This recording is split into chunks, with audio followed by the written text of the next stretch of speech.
Hello, আসসালামু আলাইকুম guys, কেমন আছেন? আলহামদুলিল্লাহ ভালো আছি। আপনাদের সাথে আপু রান্নাঘর থেকে।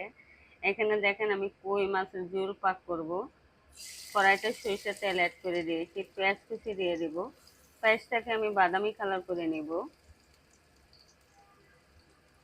দেখেন আপনাদের পেঁয়াজটা আমি কিভাবে বাদামি কালার করে নিয়ে তারপর মশলাগুলো অ্যাড করে দিব।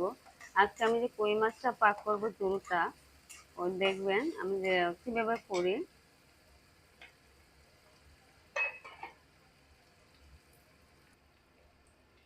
দেখেন আমার পেঁয়াজটা বাদামি কালার হয়ে যাচ্ছে। এখানে আমাদের বাসায় গ্যাস অল্প আছে, কারেন্টের চুলায় পাক করতে হয়। দেখেন যে পেঁয়াজটা আমি বাদামি কালার করে মশলাগুলো অ্যাড করে দিব। আমি কখনো মানে ইউটিউবে তো এইভাবে ভিডিও আমরা বানাই না, তাই না? তাই আমরা বাসায় যাই পাক করি, তাই আপনাদেরকে একটু একটু দেখাইতে চেষ্টা করি। মানে কি বলবো,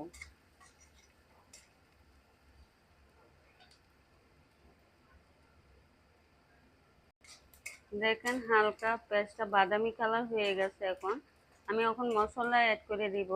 এখানে আমার সহযোগিতা করতেছে আমার বোন। আমি সবসময় ক্যামেরার পিছনে থাকি। রসুন বাটা 4 চামচ, আদা চামচ, জিরা বাটা 4 চামচ, আদা চামচ, হলুদ মরিচের গুঁড়া 4 চামচ, আদা চামচ, হলুদের গুঁড়া 4 চামচ, আদা চামচ, পরিমাণ মতো লবণ। দেখেন আমি মশলা সব দিয়ে দিয়েছি। সব কিছু আমি কষায় নিব পানি দিয়া। মশলা যত কষাবেন অত ভালো হবে। মশলা না কষানো না হইলে ভালো হয় না তরকারি একদম।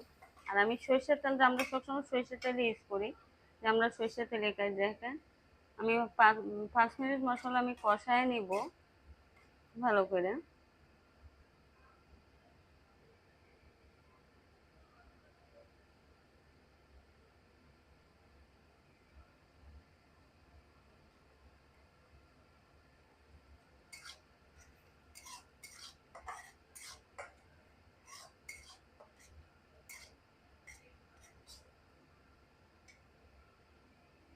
দেখেন মশলাটা আমার কষানো হইতেছে। আমি 5 মিনিট পরে আবার কই মাছগুলা দিয়ে দিব। আমি কই মাছ কই জাল করি, মানে সর্ষে কই করি, মানে অনেক কই মাছ অনেকভাবে করা যায়। আমি আজকে এমনি শুধু শুধু নর্মালি বোনা করে নিব।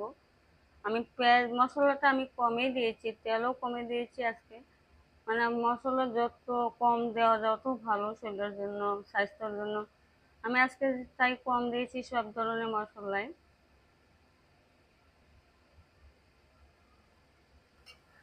এই যে আমার মশলা কষানো হয়ে গেছে, এখন আমি কই মাছ দিয়ে দিব এখানে। যে কই মাছটা ভেজে রেখেছিলাম আমি, এই যে কই মাছটা আমি দিয়ে দিব এখানে।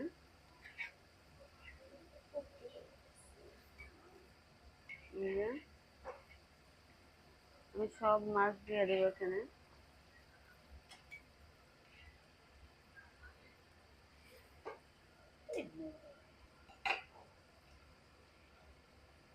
দেখেন আমি কই মাছটা এখানে দিয়ে দিয়েছি।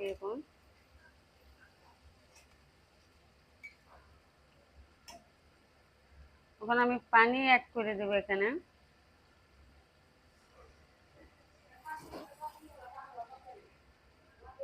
আমি একটু কাঁচামরিচ দিয়ে দিব কয়টা।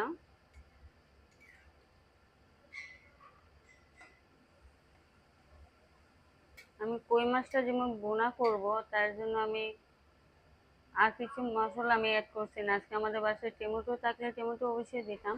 এই যে কাঁচামরিচটা দিয়ে দিয়েছি। আমি 10 মিনিটের জন্য এখন ঢাকনাতে ঢেকে দিব।